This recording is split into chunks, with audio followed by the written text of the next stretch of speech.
کہ پہچان میں نہ آئے کہ مسلمان ہے کہ کون ہے. لوگ اس طرح جینے کی عادت ڈالتے ہیں. میں کہتا ہوں اے بزدلو، کب تک اس طرح چھپ چھپ کر کے جیو؟ جینا ہے تو میرے مصطفیٰ کے نام پر کھل کر کے جیو. شہید ٹیپو سلطان شیر میسور یہ فرمایا کرتے تھے کہ شیر کی ایک دن کی زندگی گیدڑ کی 100 سالہ زندگی سے بہتر ہے. 100 سال گیدڑ بن کر کے رہنے سے بہتر ہے ایک دن شیر کی زندگی گزار کر جاؤ. جینا ہے تو میرے مصطفیٰ کی نشانیوں کے ساتھ جیو، حضور کے اخلاق کے ساتھ جیو.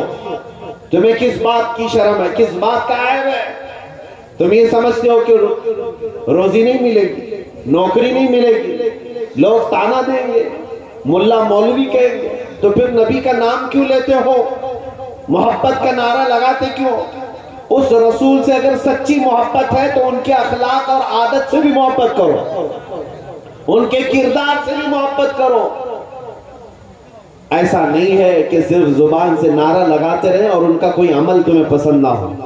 میں آپ کو بتاؤں، آپ نے نام سنا ہے سیف اللہ المسلول خالد بن ولید رضی اللہ تعالیٰ. کون ہے؟ رسول پاک کے وہ صحابی جن کو خود رسول اللہ نے فرمایا یہ اللہ کی لٹکتی ہوئی تلوار ہے. کون؟ سیف اللہ خالد بن ولید. آپ کو میں بتاؤں انہوں نے اپنی زندگی میں 125 جنگیں لڑی. کتنی؟ 125 جنگوں میں شرکت کیے. میرے عزیزو، جنگ ہے کوئی فٹ بال کرکٹ کا میدان نہیں ہے کہ صبح گئے شام میں آ گئے. جنگ کا میدان جان ہتھیلی پر لے کر جانا ہوتا ہے.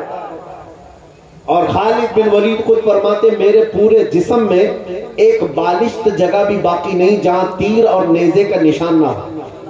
ہر جگہ زخم ہے، ہر جگہ زخم ہے. اور وہ جو تلوار اٹھاتے تھے ایک ہاتھ میں 35 کلو کی ہوتی تھی، اور جو ڈھال پکڑتے تھے تیروں کو بچانے کے لیے وہ 40 کلو کا ہوتا ہے. وہ اصل جوان ہے رسول اللہ کا، وہ جوان ہے، بہادر ہے. میرے عزیزو 125 جنگوں میں شرکت کیا، لیکن ریکارڈ ہے یہ ہے کہ ایک بھی جنگ میں کبھی آپ کو شکست نہیں ہوئی، ایک بھی جنگ میں کبھی ہارے نہیں. خالد بن ولید جس جنگ میں گئے فتح کا جھنڈا لہرا کر آئے. اور ایک بڑی تعجب کی بات بتاؤں، خالد بن ولید رضی اللہ تعالیٰ عنہ جس علاقے کو فتح کیے تھے اپنے زمانے میں 14 صدیاں گزر گئی، آج تک وہ علاقہ اسلام کے تحت ہی ہے. آج تک مسلمانوں کے زیر نگی. خالد بن ولید نے جس علاقے کو فتح کیا وہ اب تک غیروں کے ہاتھ میں نہیں جا سکا، نہیں گیا. اتنی فضیلت سنو، اس خالد بن ولید کی بات کر رہا ہوں. وہ فخر کس بات پر کرتے تھے؟ اپنی باڈی پر، اپنی طاقت پر، ہاں اپنی جولانیت پر، اپنے تلوار کے فن پر کس پر فخر کرتے تھے؟ نہیں، ان کو ان باتوں پر فخر نہیں تھا، بلکہ وہ خود کہتے ہیں جنگ موتا میں ایک جنگ ایسی کہ جس میں 9 تلواریں ان کے ہاتھ سے ٹوٹی. ایک تلوار ٹوٹتی دوسری اٹھاتی، دوسری کے بعد تیسری، تیسری کے بعد چوتھی، 9 تلواریں ٹوٹی. میدان چھوڑ کر کبھی بھاگے نہیں، وہ لڑتے رہے. حضرت خالد بن ولید فرماتے ہیں میں شہادت کے شوق میں جاتا تھا، لیکن کبھی موت میدان جنگ میں نہیں آئی. ایک جنگ کے میدان میں ایسا ہوا کہ بڑے بڑے پہلوان سامنے تلوار لہراتے آ گئے. آپ کی گردن کے پاس 4 بڑے بڑے پہلوان آئے. آپ لڑ ہی رہے تھے کہ اچانک آپ کا امامہ گر گیا، سر سے امامہ گر گیا. اب ہونا کیا چاہیے؟ جنگ کے طریقوں میں یہی ہے کہ پہلے دشمن کا مقابلہ کرو، بعد میں اپنی چیزیں اٹھاؤ. لیکن خالد بن ولید نے سامنے کھڑے ہوئے کسی کافر کی پرواہ نہ کی، امامہ اٹھانے کے لیے چل پڑے. بڑے بڑے پہلوان سامنے تلوار لے کر کھڑے ہیں، آپ ان کی طرف نہیں دیکھ رہے تھے. امامہ شریف اٹھانا، اپنی ٹوپی امامہ اٹھانے کے لیے بھاگے اور جلدی سے جا کر بھاگ کر اٹھا لیے. اتنی دیر میں تو وہ گردن الگ کر سکتے تھے، لیکن سب حیرت میں رہ گئے. سبوں نے تلوار نیچے کر لی. یہ حرکت ایک عام فوجی بھی نہیں کرتا، ایک عام سپاہی بھی نہیں کرتا. خالد بن ولید تو سپہ سالار ہے، ایسی حرکت کیسے کر سکتے ہیں؟ تو ان کافروں نے پوچھا خالد بن ولید سے، یہ کیا حرکت تم نے کیا؟ ایک چھوٹا فوجی بھی نہیں کرتا ایسی حرکت، تم بڑے سپہ سالار ہو کر جنگ میں جب دشمن تیری گردن پر تلوار تانے کھڑا ہے، اپنی گردن بچانے کی بجائے تم پگڑی بچانے چل پڑے، تم اپنا امامہ اٹھانے چل پڑے۔ خالد بن ولید نے جو جواب دیا میرے عزیزوں، یہی صحابہ کا مسلک تھا۔ انہوں نے کہا ہے ظالموں، تم کیا سمجھتے ہو خالد بن ولید اپنے طاقت کے بل بوتے فتح حاصل کرتا ہے، اپنی جوانی کے بل بوتے جنگوں کو جیتتا نہیں؟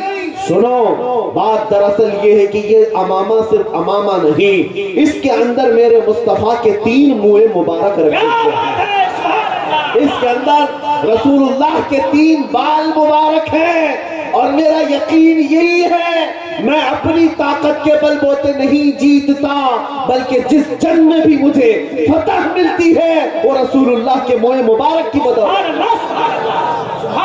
نسبت پر انہیں ناز تھا، انہیں فخر اسی بات پر تھا۔ اسی کو اعلیٰ حضرت نے کیا فرمایا؟ یا رسول اللہ، جو ملا تم سے ملا، تم پہ کروڑوں درود، خلق کے حاکم ہو تم، رزق کے قاسم ہو تم، جو ملا تم سے ملا، تم پہ کروڑوں درود۔ اسی لیے میں نے آج دیکھا ہے عزت اسی کی ہے جو رسول اللہ کا دیوانہ ہے، جو میرے مصطفیٰ کا پروانہ ہے، اسے دنیا نہیں بھولتی۔ آج دیکھیں بنگال کی اس وادی میں بیٹھا ہوں، یہاں پر شاید میں پہلی مرتبہ آیا، لیکن آتے ساتھ 100 سال پہلے گزرے ہوئے بزرگ جن کا نعرہ کثرت سے لگتا ہے وہ کوئی اور نہیں، وہ امام عشق و محبت اعلیٰ حضرت کی ذات ہے۔ آج ہر بچہ، ہر جوان عشق و محبت اعلیٰ حضرت کیوں پکارتا ہے، کیوں نعرے لگاتا ہے؟ اس لیے نہیں کہ وہ بہت بڑے نیتا تھے، اس لیے نہیں کہ وہ بڑے زمیندار تھے، اس لیے نہیں کہ انہوں نے لوگوں میں پیسہ بہت بانٹا ہے، اس لیے ہر بچے کی زبان پر اعلیٰ حضرت کا نعرہ ہے کہ اس اعلیٰ حضرت نے اپنی زندگی میرے مصطفیٰ کے نام پر وقف کی تھی، اور انہوں نے دنیا کو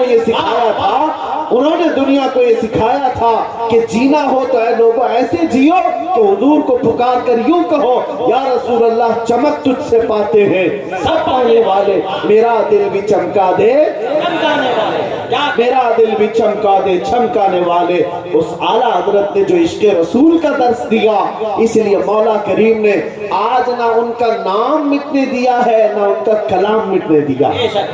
ہاں، وہ بزرگ آج ہمارے مجمع میں زندہ ہے، آج مجاہد ملت کو کثرت سے یاد کیا جاتا ہے۔ کیا کہنے؟ بنگال کی کھاڑیاں، اڑیسہ کی وادیاں مجاہد ملت کے قدم قدم کو یاد کرتی ہیں۔ کیوں؟ کیا اس مجاہد ملت نے بہت بڑا محل بنا لیا تھا؟ کیا اس مجاہد ملت نے کوئی بہت بڑی حکومت بنا لی تھی؟ اس مجاہد ملت نے اپنی زندگی میں اگر کچھ کیا ہے تو ان بھولے بھالے سنیوں کے دلوں کو عشق رسول سے گرمایا، محبت مصطفیٰ میں جینا سکھایا ہے، تڑپنا سکھایا ہے۔ بلکہ بنگال اور اڑیسہ کی کھاڑیوں اور وادیوں میں بسنے والا ہر مسلمان اس بات کو یاد رکھے، تم مجاہد ملت کے پڑوسی ہو۔ مجاہد ملت نے یہ درس بھی دیا کہ اے مسلمانوں، دنیا اگر تمہیں قید کرنے سے ڈراتی ہے، جیل کی سلاخوں میں ڈالنے سے ڈراتی ہے، تو ڈرنا نہیں بلکہ مجھے دیکھ لینا، خوشی سے ہتھکڑیاں پہن لینا، اس لیے کہ اگر نام مصطفیٰ پر ہتھکڑیاں پہنائی جائیں تو ان بزرگوں نے کہا کہ ہتھکڑیاں نہیں ہے، یہ میرے مصطفیٰ کی محبت کے کنگن ہے۔ نعرہ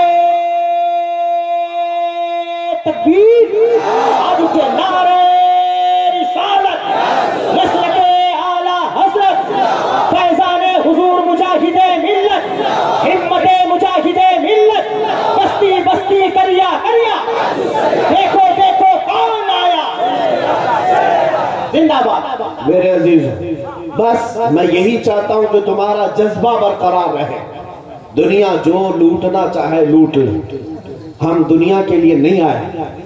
ہمیں ہمارے مصطفیٰ کریم صلی اللہ علیہ وسلم نے ارشاد فرمایا الدنیا سجن للمؤمنین، دنیا مومنوں کے لیے قید خانہ ہے۔ قید خانے میں کتنا جی سکتے ہو، کتنا عیش کر سکتے ہو۔ ان مسلمانوں سے میں کہتا ہوں جن کو یہ لگتا ہے کہ مولانا لوگوں کی تقریریں سنیں تو دنیا چھوڑنا پڑے گا، نہیں سنو گے تب بھی چھوڑنا پڑے گا۔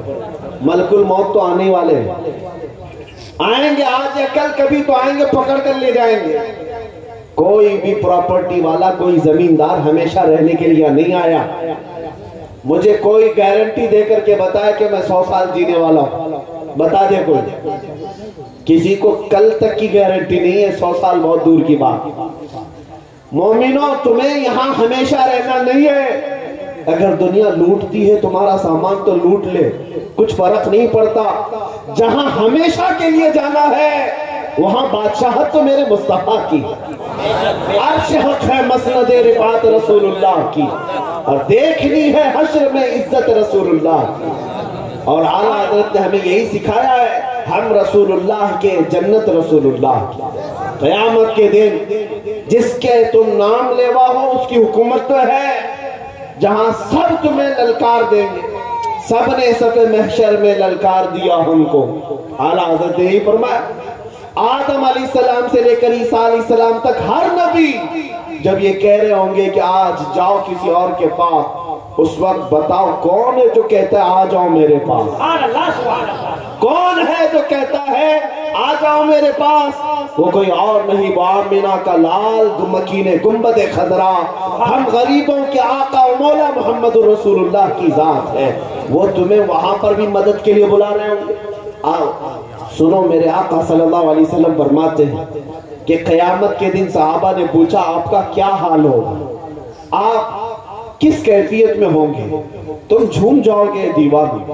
حضور فرماتے جیسے عزیز بچے کو ماں یہاں پر ڈھونڈتی ہے، کسی ماں کا اکلوتا بیٹا کھو جائے تو ماں کیسے ڈھونڈتی ہے، ادھر ادھر ہر ایک سے پوچھتی رہتی ہے بیٹے کو دیکھا ہے، میرے بیٹے کو دیکھا ہے۔ فرمایا گیا حضور پاک کی کیفیت قیامت کے دن یہی ہوگی، حضور اپنے امتیوں کو ماں سے زیادہ ڈھونڈ رہے ہوں۔ ماں جب اکلوتے کو چھوڑ دے گی وہاں پر، لیکن میرے مصطفیٰ اپنے امتیوں کو نہیں چھوڑے۔ خود فرماتے میرے آقا قیامت کے دن تم مجھے دیکھو گے اس حال میں کہ میرے ایک کندھے پر چادر ہوگی۔ حضور فرماتے میرے ایک کندھے پر چادر ہوگی، کبھی وہ کھسک کھسک کر گر رہی ہوگی، میں ایک ہاتھ سے اپنی چادر سنبھال رہا ہوں گا اور ایک ہاتھ سے اپنے امتیوں کو پکڑ پکڑ کر جنت میں لے جا رہا ہوں۔ جو نبی صلی اللہ تعالیٰ علیہ وسلم قیامت کے دن ایک ایک ہاتھ سے پکڑ پکڑ کر کبھی حوض کوثر پر لے جا رہے ہیں، کبھی میزان عمل کے پاس آ کر کھڑے ہو کر کے ہمارے اعمال کو بھاری کر رہے ہیں، کبھی جنت کی طرف لے جانے کے لیے مدد کر رہے ہیں، تو مجھے بتاؤ اس رسول کے گن نہ گائیں تو پھر کس کے گن گائیں؟